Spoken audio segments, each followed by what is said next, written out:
Pronto, gente, estamos de volta, né? É bem rapidinho mesmo, né? Só para a gente realmente molhar a garganta, tá bom? É, então, nós estávamos conversando aí sobre a teoria das necessidades de Maslow, né, gente? E aí, a gente finalizou conversando o quê? Que, na verdade, o ser humano ele está sempre buscando melhorar, né? Sempre irão surgir novas necessidades, né? A gente está sempre buscando algo mais, né? Concordo? Vocês são assim, né? Eu creio que todos nós somos assim, né? A gente pensa, a gente vislumbra que, eu vou finalizar aqui o meu terceiro ano, eu vou fazer um curso técnico de administração, depois vou me formar no curso de bacharel em administração também, e aí eu vou, né, estudar, vou fazer um concurso público para trabalhar na área, ou então eu vou montar o meu negócio, assim que eu concluir meu curso, eu vou montar o meu negócio, vou estar mais preparado para isso, né? E à medida que você vai conquistando, você vai alcançando aí esses seus objetivos, você vai criando novos objetivos e vão surgindo novas necessidades, né? Concordam comigo? E aí a gente vai se motivando, né? Buscando as motivações para alcançar todas essas nossas metas, todos esses nossos objetivos, né? Nós somos assim, né? Então vamos lá, vamos conhecer aí quais foram os outros teóricos que trouxeram outras abordagens relativas aí às necessidades, tá? Então, a gente vai ver agora o modelo de Herzberg, né? O que que ele traz aí para a gente? Herzberg, por outro lado, foi o que ele fez, né? Realizou uma pesquisa entre contadores e engenheiros aí na década de 50. Ai, gente, desculpa, só um instantinho, tá? Deixa eu ativar aqui minha caneta.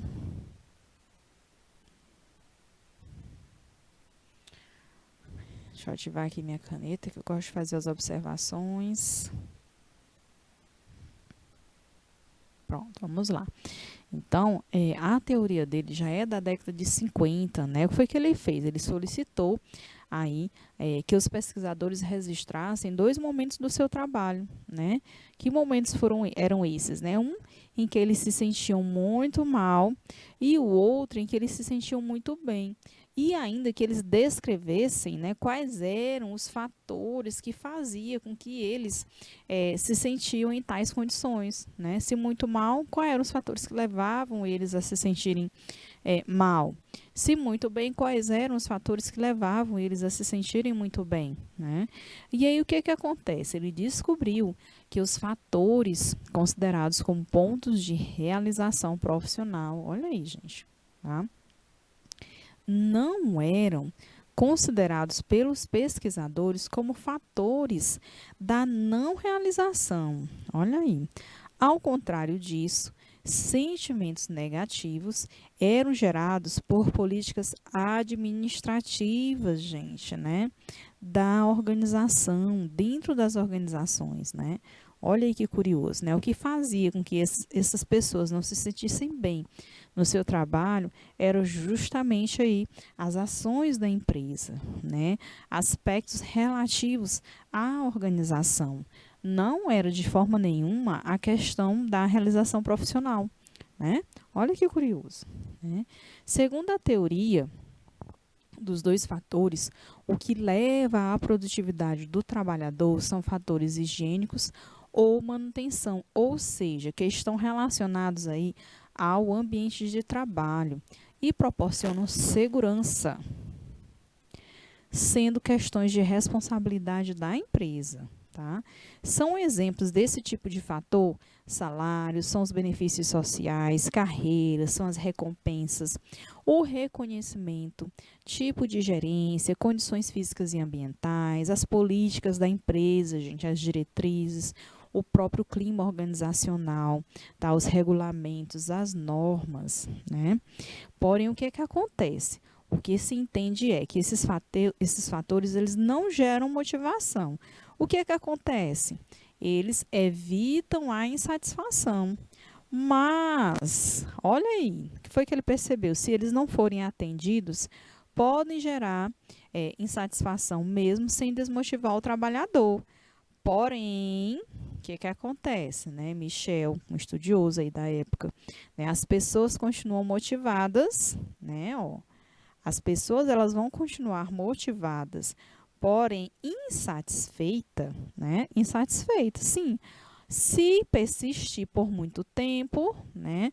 Ou seja, com a continuação, com o passar do tempo, acabam por perder gradativamente a motivação, né? Então, as pessoas podem sim, elas podem se sentir insatisfeitas no seu ambiente de trabalho, porque elas não têm um bom salário, porque elas não têm benefícios sociais, porque elas não têm recompensa, porque elas não têm o reconhecimento, elas se sentem insatisfeitas. Mas se persistir, se esses fatores aí eles persistirem, o que que vai acontecer? Vai levar à desmotivação, sim, do colaborador, tá? Olha aí que interessante, né, gente? Complementando essa teoria, temos os fatores motivacionais, né, que são os fatores presentes aí no próprio trabalho do colaborador, né, conteúdo e autonomia do cargo e a própria natureza das tarefas, né? E aí o que é que acontece? Esses fatores estão sob controle do trabalhador e estão diretamente relacionados com o que ele faz e a forma como ele faz, né? E aí envolve o quê? Um crescimento individual, reconhecimento profissional, necessidade de autorrealização. Por isso, se desejamos motivar as pessoas, devemos ter interesse em seu trabalho e em seus resultados, atribuir responsabilidade por resultados, permitindo o seu melhor desempenho e crescimento profissional, e incentivando aí a autorrealização, né? Então, são os aspectos aí que vão impactar, interferir nos fatores motivacionais do colaborador na organização, gente, tá? Bom, e aí é possível perceber como a motivação se manifesta quando os fatores motivacionais e higiênicos estão ou não presentes, tá?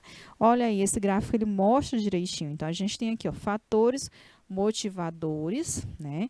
E temos os fatores higiênicos. Olha só, quando os fatores motivadores eles estão presentes, né? Aqui e quando os fatores higiênicos estão presentes, o que que acontece? O trabalho e o ambiente são percebidos como satisfatórios e, de fato, motivam o colaborador, né? Mas pode acontecer de, né, fatores motivadores estarem presentes, mas, né, a ausência dos fatores higiênicos. E aí, o que que acontece? O trabalho motiva, mas o ambiente é insatisfatório, né? E quando os fatores motivadores estão ausentes, juntamente com os fatores higiênicos? Gente, aí é complicado, né? Nenhuma coisa nem outra. O ambiente e o trabalho são desmotivantes e a insatisfação é geral, tá? Mas pode acontecer de os fatores motivadores estarem ausentes, mais fatores, né, higiênicos presentes, a gente tem um ambiente, né, que satisfaz, mas o trabalho ele não é o suficiente para motivar, né? Olha aí que interessante essa análise, né? Então é possível observar que quando os fatores motivacionais e os fatores higiênicos estão presentes, há um momento totalmente satisfatório, né, gente? Aqui, né? Esse momento aqui, né, onde tudo está presente, é o lugar que é perfeito, né? Aí o indivíduo encontra-se motivado de acordo com o modelo de Herzberg, né? E aí vamos conhecer o modelo aí de Alderfer, Clayton Alderfer. O que que ele fala, né? Que há somente 3 níveis de necessidade que merecem destaque. Vamos ver o que que ele fala.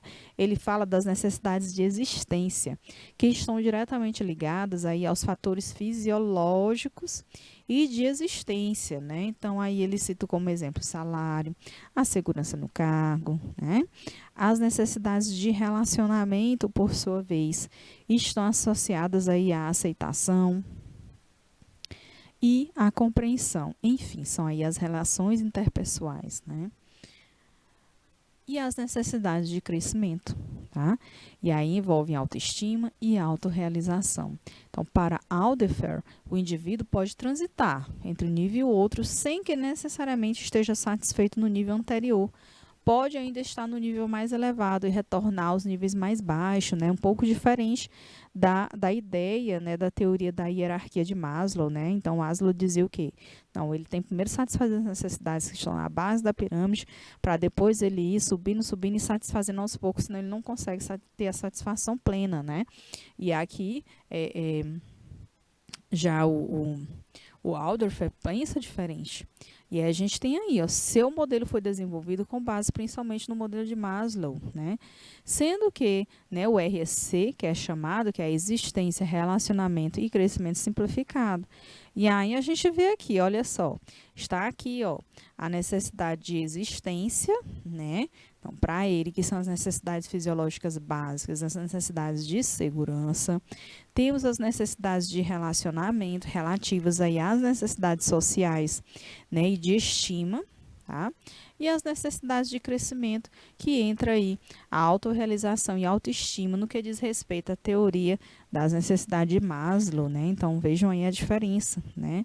E aí, para ele, né, não tem problema. O indivíduo ele pode estar satisfeito num campo lá, insatisfeito no outro, não tem problema nenhum, né? E aí, vida que segue, né? Não tem essa, né? E aí, né, por que tanta teoria sobre motivação, né? Então, através da figura a gente observa que as necessidades de existência estão logo na base da pirâmide que se relaciona com as necessidades fisiológicas e de segurança, né, que a gente acabou de falar. A gente tem aí no segundo nível as necessidades de relacionamento e no topo o crescimento relacionado aí à autorrealização, segundo Maslow, né? Simplesmente, gente, para deixar claro que esta é uma característica que mais identifica o empreendedor. A motivação, ela permite ao empreendedor contagiar outras pessoas, a ponto de que ele se sinta também, as pessoas se sintam também intencionadas a trabalhar em prol dos mesmos objetivos de quem os inspirou, tá? Então, automotivação também significa motivar a si mesmo, buscar razões para enfrentar desafios, né? Ou atingir metas sem que necessariamente algo externo lhe impulsione a isso. É encontrar razão para ser melhor do que já é, criar além do que já existe, acreditar que é capaz de conquistar aquilo ao qual se propôs, né? Então, mas e aí, né? Como é possível se manter automotivado? Vocês se consideram pessoal automotivados? E aí, me respondam.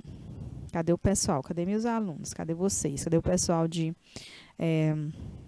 Dom Expedito Lopes, Esperantina, Lagoa de São Francisco, é isso? Paulistana, Picos, Santana, Sigefredo Pacheco, cadê vocês, né? Cadê o pessoal aqui do chat do YouTube, né? A Rosário, a Gilvana, a Andriele, a Anne Caroline, lá de Dom Expedito Lopes, lá do terceiro ano, né? E aí, vocês se consideram automotivados? Estão com vergonha de responder? Tudo bem, né? Então, vamos lá, né? Mas como é possível a gente se manter automotivado, né? Quais são as dicas, né? Olha só, eis algumas dicas que poderiam lhe ajudar a se manter em sintonia consigo mesmo, né? Esse equilíbrio que a gente procura.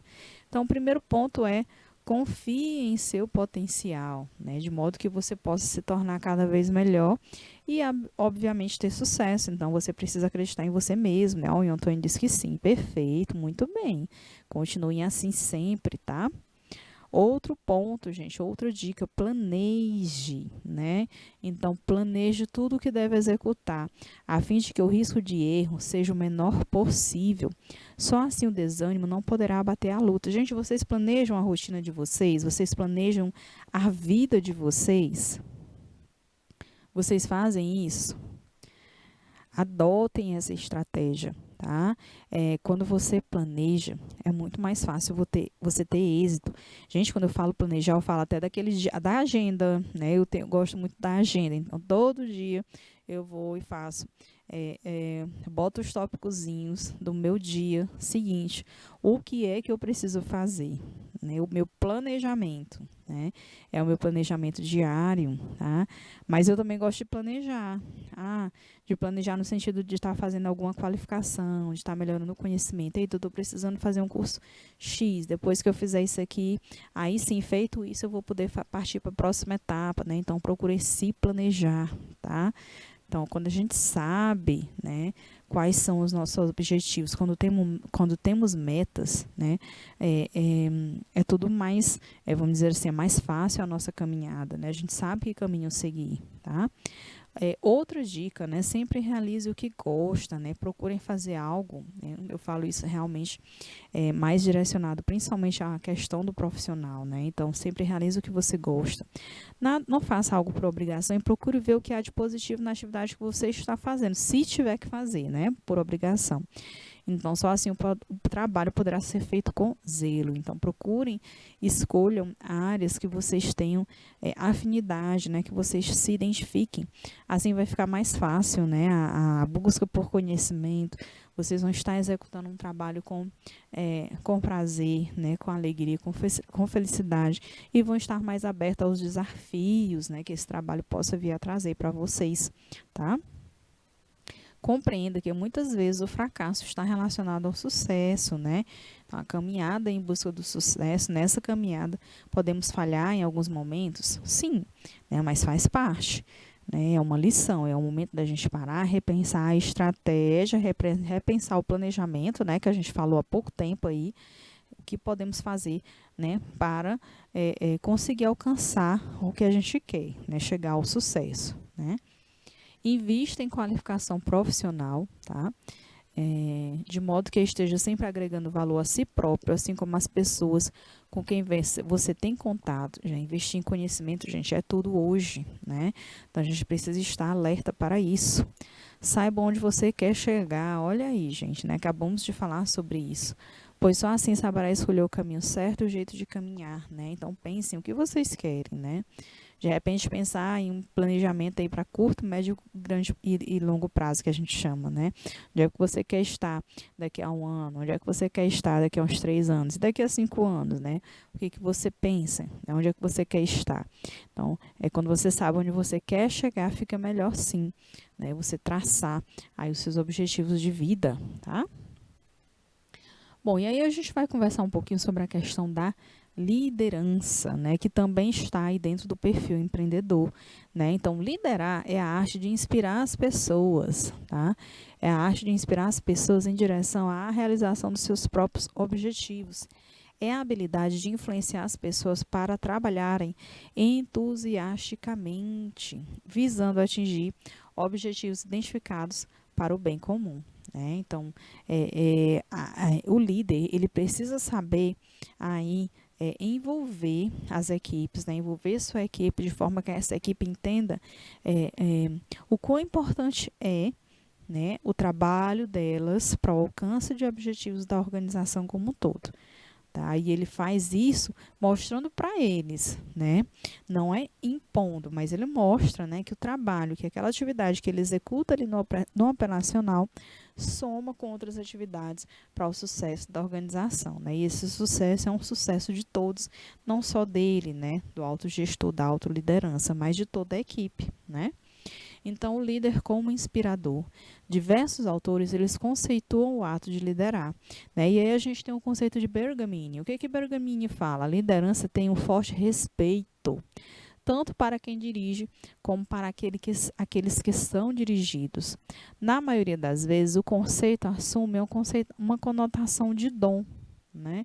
Às vezes as pessoas dizem, olha, liderar é dom, chegando a ser responsável por uma espécie de comando que certas pessoas exercem sobre as outras, mostrando que o verdadeiro líder promove a autonomia e a cooperação das pessoas, né? Aquilo que eu falei, ele não impõe, né? Ele mostra, né? Ele vai despertar esse espírito aí de cooperação nas pessoas.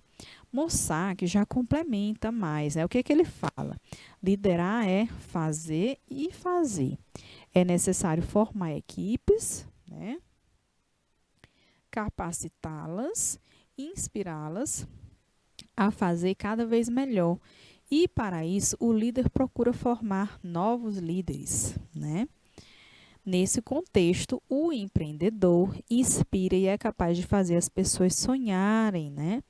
Ele inspira e é capaz de fazer as pessoas sonharem o seu sonho, né, pessoal? Então, a liderança, né, está aí embutida no perfil do empreendedor, sim, né? Ele que vai fazer aí as pessoas, a equipe acreditar no sonho, né? Esse sonho que passa a ser um sonho comum de todos que fazem parte ali daquele negócio, daquele empreendimento, tá? Mais uma vez, né, não é por coerção, não é por imposição, né, mas utilizando aí estratégias adequadas, né, o seu perfil aí é diferenciado, tá? Já para Maxwell, o que que o Maxwell fala aí sobre a liderança? Não é algo fácil de ser aprendido, mas apesar do esforço que o desenvolvimento da capacidade de liderar exige, vale a pena se tornar um líder pelos benefícios gerados, né? Então vejo aí, podemos observar que há diversas conceituações para a liderança. Mas o que é importante sabermos é que este é um importante aspecto na administração, logo do empreendedorismo, né? Quando a gente fala de liderança, né, nos remete logo à administração, a administrador, mas há o empreendedorismo também. Então, a liderança, a gente também está aliada ao planejamento e organização. A boa administração de um negócio deve estar aliada a um bom líder, né? Então, quem é esse bom líder, né? Exatamente a pessoa que motiva de forma entusiástica seus colaboradores, a fim de atingir os objetivos certos. E fique atento, nem sempre um bom administrador é um bom líder. Como assim, professora? Pois pode estar direcionando os seus liderados em sentidos contrários, né? Bom, sim, por que a gente fala isso? Porque às vezes existem administradores que estão mais focados nos processos administrativos em si, né? E aí eles esquecem que esses processos são executados por pessoas, né? Que tem uma equipe por trás daquilo. E aí, às vezes, não é dado uma ênfase correta. E o líder, o que ele faz, né? Não que ele não esteja atento aos processos, a como que as coisas devem funcionar dentro da organização, mas ele entende que o papel do colaborador é um grande diferencial, né? A atuação dos colaboradores, das equipes dentro da organização é que vão impactar no andamento dos processos, né? Como o colaborador ele se comporta, como esse colaborador ele assimila os objetivos da organização. Será que eles estão entendendo as metas? Será que ele conhece os objetivos, onde a empresa quer chegar? Então, o líder ele está mais atento a isso, né? E ele compartilha, ele acompanha, ele dá feedback para o colaborador, né? E isso começa vamos dizer assim, a despertar na equipe o espírito de pertencimento, né? A esse negócio eu também faço parte, né? O objetivo também é meu, então eu posso contribuir sim de uma melhor forma, trabalhar de uma forma mais eficiente para que essa organização atinja os resultados, tá? E quais são as qualidades de um líder, né? Então, a gente vai ver que cada autor ele traz aí quais que seriam, né, as habilidades, né, de um líder. Mas aí a gente reuniu aí, né, a gente tem aí algumas dessas qualidades aí nessa tabela, tá? Acho que está pequenininho para vocês, mas eu vou comentando aqui para facilitar. Então, nós temos paciência, né? O líder ele precisa ter paciência, quer não estourar, quer não reclamar, né? Mostrar um autocontrole, tá? E integridade, né? No sentido de integridade de conduta, né? É uma pessoa de honra, é uma pessoa que tem ética, é uma pessoa educada, tá? Imparcialidade, quando ele consegue tratar ali os colaboradores de forma igualitária, não há favoritismo. Bondade, né? Dar atenção, a apreciação, é incentivar. Humildade, né? Quando ele é autêntico, né? Ele não tem pretensão ou arrogância, tá? Respeito, é tratar aí as pessoas como pessoas importantes, tá? Abnegação, satisfazer a necessidade dos outros, né? Não as suas próprias vontades. Perdão, desistir de ressentimentos, né? Às vezes ali no momento de tensão, né? Passam a existir alguns conflitos, né? Mas aí o líder como tal, né? Ele deve não ter ressentimento, tá? Honestidade, ser livre de enganos, é o não mentir, é o não enganar, tá? Compromisso, tá? A estar envolvido com as escolhas, sustentar suas escolhas e os resultados, tá? Então, pôr de lado as suas vontades e necessidades e buscar aí o bem maior para a equipe, tá? E aí, ó, vamos lá conversar ainda mais sobre as habilidades, né, de um líder. O desempenho de qualquer líder, seja na auto-administração ou na gerência, vai depender de suas habilidades, né? E aí, ó, Robert Katz, né, lá em Maximiano, diz o quê? Que o sucesso da liderança não depende de traços pessoais, mas de comportamentos, de ações, de habilidades. E aí ele dividiu as habilidades aí do líder em 3 tipos. Vamos lá conhecer. Então, segundo ele, né, haveriam aí a habilidade técnica, que é o conhecimento técnico, né? É o conhecimento técnico daquela atividade lá a ser realizada, né? É o que o engenheiro domina, são as técnicas lá das edificações, né? A habilidade humana estaria ligada aí ao fato de lidar com pessoas e desenvolver equipes para a realização do trabalho, tá? Qualquer líder precisa ter essa habilidade bem desenvolvida, sim, gente. A habilidade conceitual, que é a capacidade de criar modelos a serem implementados, né?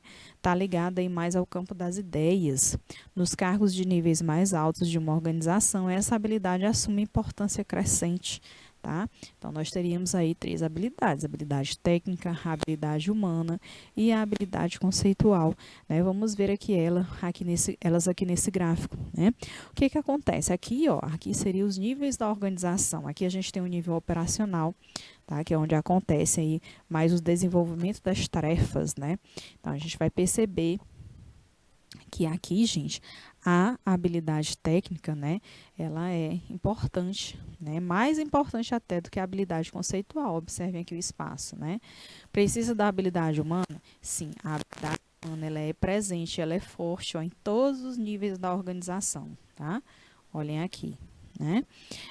O tático, né, que é lá o nível do departamento das organizações, né? O que que a gente percebe, né? Vai diminuindo aqui, ó, vai diminuindo para cá, né? No que se refere aqui à habilidade técnica, ela vai diminuindo, tá? Mas aí permanece também, mas qual vai ser a mais forte? Com certeza, a habilidade humana, né? Então, aqui estão os gerentes, né? Então, eles precisam saber lidar com pessoas. Tem outras habilidades aqui? Tem, né? Mas essa habilidade humana ela é maior, tá? E no nível estratégico está lá na alta direção, na cúpula da empresa, né? Então, veem que lá, ó, a técnica já não é tão forte, né? Mas também tem. O que é mais forte aqui é a conceitual, né? É de lá que vem aí as maiores diretrizes, né? Aí no campo, né? O que tem um olhar maior em relação às empresas, né? Ao andamento do empreendimento, do negócio.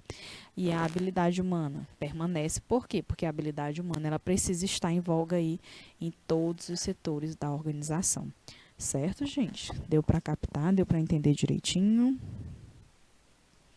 Alguma pergunta? Sem perguntas? Ok. Então aí, gente, o que que acontece? É importante ainda a gente lembrar que a liderança ela é ocasional, né? Então ela vai depender da ocasião, né? A gente chama de contingencial também, né? Algo que é solucionado de uma maneira e ocorre posteriormente no outro contexto, pode não ser resolvido da mesma forma, né? Terá que ser pensado em outra estratégia, né, de resolver aquela situação. Para alguns autores, a capacidade de liderança é algo nato, né? Ou seja, algo que a pessoa já nasce com a pessoa, né? Já nasce com aquilo. Para outros, no entanto, ela pode ser aprendida através do esforço e da prática, tá?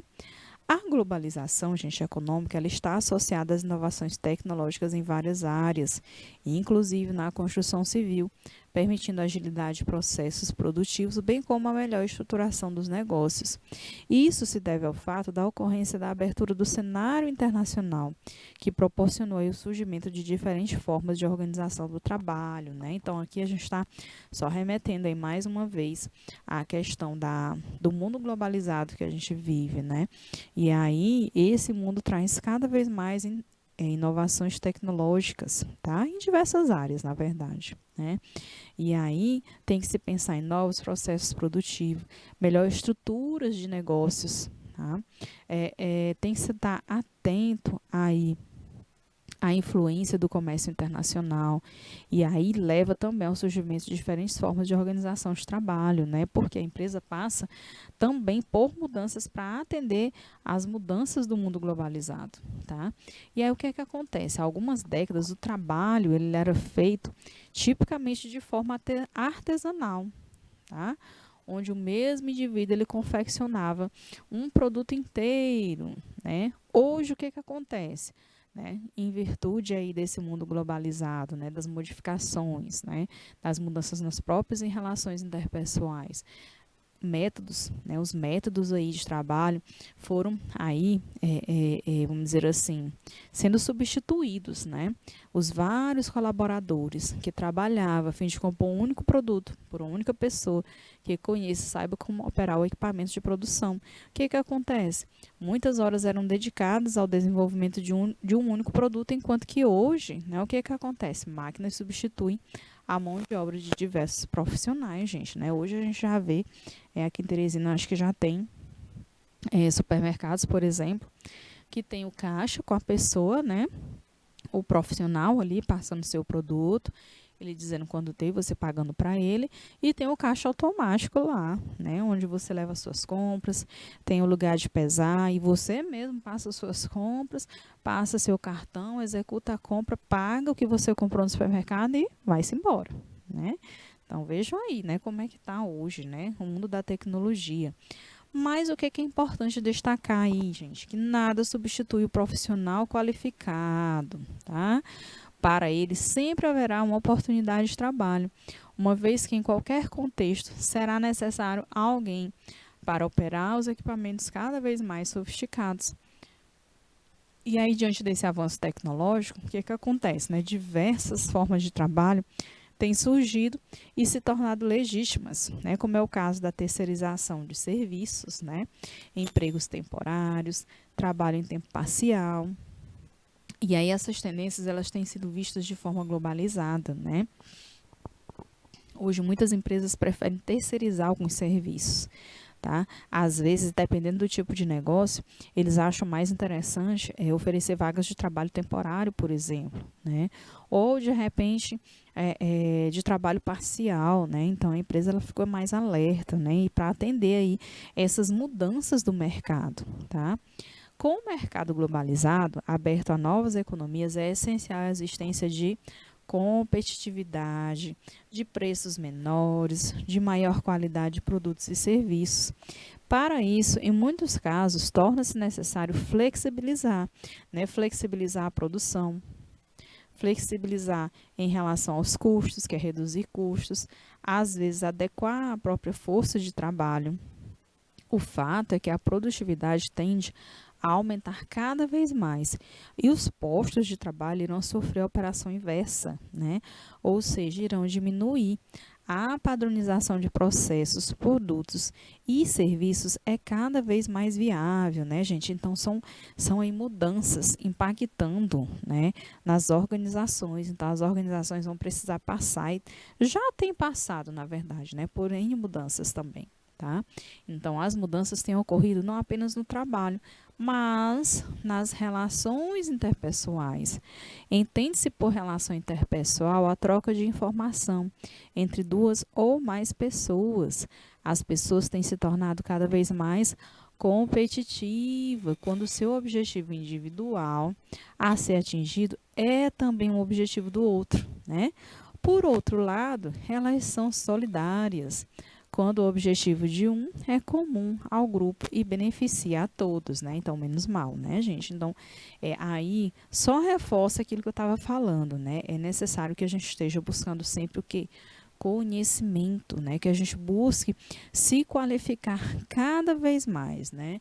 A gente vive no mundo da inovação tecnológica, sim, a tecnologia vem se destacando em mais e mais, sim, mas sempre haverá a necessidade de um profissional, né? E aí, se a pessoa ela estiver preparada, ela estiver com todas as suas ideias envolventes, com todas as suas habilidades e competências aí desenvolvidas, né, atualizadas, com certeza ela vai ter seu espaço, sim, nesse mercado globalizado. Então, não durmam no ponto, tá? Cuidado, busquem sempre estar aprendendo, tá? Se aprimorando, ok? Então, conflitos externos, ó, a gente vai conversar um pouco sobre trabalho em equipe, né? Então, conflitos externos, internos, organizacionais existem e muitas vezes não são percebidos de forma evidente. No entanto, é necessário que a gerência tenha sensibilidade para perceber e harmonizar o grupo, gente, tá? Então, o papel da gerência aqui é primordial, pois a falta de entendimento entre os pares reflete de forma negativa, né? Aí no alcance das metas da organização. Tá, gente? Problemas de relações interpessoais, eles devem ser amenizados através de treinamentos, onde seja valorizado o trabalho em equipe e a sintonia do grupo. Tá? Também é importante esclarecer que o prejuízo da organização causado por tais problemas gera perdas de todos os envolvidos no processo. Deve ser realizado coaching, né, no intuito de evitar perdas na eficiência, na eficácia do trabalho realizado, que vão implicar em perda de qualidade do trabalho. Tá? Os relacionamentos difíceis sempre existirão, mas poderão ser amenizados à medida que as pessoas se conscientizarem de que precisam umas das outras e assim trabalharem em cooperação. Pessoal, na verdade, quando a gente fala de empresa, né, de pessoas, a gente fala da importância que é o trabalho da equipe para o andamento, né, do processo da organização. Mas onde existem pessoas, existem os conflitos organizacionais, né? E aí é necessário que o gestor ou o líder lá do setor, da empresa, enfim, consiga ter a habilidade de solucionar esses conflitos. Né? Então, ouvir as partes envolvidas no conflito, tá? Mostrar para essas partes que existe solução, tá? Mostrar para essas partes que as soluções elas são benéficas para todos, né? Mostrar que o conflito em si impacta no andamento da organização, impacta na qualidade do trabalho. A empresa precisa estar alerta para isso, né? Mostrar que é importante o que? A cooperação. Certo? Então, não sei se vocês vão ver aí no curso técnico, né, de vocês de administração, mas normalmente conflito e negociação é uma disciplina dentro do curso de administração de empresas, né? Existe muita coisa que envolve aí o conflito e negociação, né? Mas basicamente é isso, né? Então o gerente precisa saber perceber, precisa saber harmonizar, precisa fazer com que as partes se entendam, né? Para que comecem a atuar de forma cooperativa e conjunta, tá? Para atingir a meta da organização, porque senão, gente, a organização não anda, o processo não acontece e aí é o insucesso de todos, na verdade, né? O trabalho em equipe é uma forma de melhorar a eficácia do trabalho, né, gente? E a satisfação do trabalhador. Nos dias atuais, cada vez mais as pessoas desenvolvem trabalhos em equipe de modo a obter máxima produtividade, né? Eu diria que é até um aspecto bastante analisado nos processos seletivos, né? Então, as pessoas lá do RH, né, observam, né, fazem testes para observar como é que aquele candidato, né, no momento da seleção ele age quando ele é desafiado a trabalhar em equipe, né? Então, isso é muito observado. Bom, e o movimento da qualidade, né? E aí a gente vai falar um pouco aqui da questão da qualidade do trabalho. Então, ó, conforme Senge, à medida que as organizações elas se envolvem mais com o movimento da qualidade, o que acontece? Elas descobrem as vantagens de ter pessoas de todos os níveis trabalhando juntas em equipes. Os gerentes, geralmente em grupos, aprenderão e planejarão sobre a qualidade, identificarão muitos processos ou problemas carentes de melhoria e formarão equipes de projetos encarregadas de encontrar soluções. Olha aí, né? Esse mesmo autor considera que uma única pessoa usando práticas de melhoria de qualidade pode fazer grande diferença em uma organização. Raramente uma única pessoa ela possui conhecimento ou experiência suficiente para compreender tudo que está envolvido no processo. E aí, né, portanto, importantes aumento de produtividade e qualidade em geral, né? Olha aí, né? Vejam bem, são resultados de equipes, um grupo de pessoas que reúne suas habilidades, os seus talentos, os seus conhecimentos, né? Então, com o treinamento adequado, as equipes elas podem sim atacar problemas complexos e crônicos e descobrir soluções eficazes e permanentes, né? Então, as equipes precisam ser preparadas, né, para resolver aí, para poder atingir um nível de qualidade, né? Já Rangel, o que ele fala? Os princípios da qualidade procuram levar as pessoas a trabalharem de maneira integrada entre os diversos setores ou departamentos. Incluem aí esforços contínuos no sentido de educação, de treinamento, para que ocorra o que? Um verdadeiro crescimento das pessoas na organização. Né? Então, isso é importante. Por isso que eu falo, a empresa ela é formada por pessoas, né? E aí se torna relevante que essas pessoas elas recebam um treinamento, né, para que elas possam aí desenvolver e chegar ao seu máximo potencial.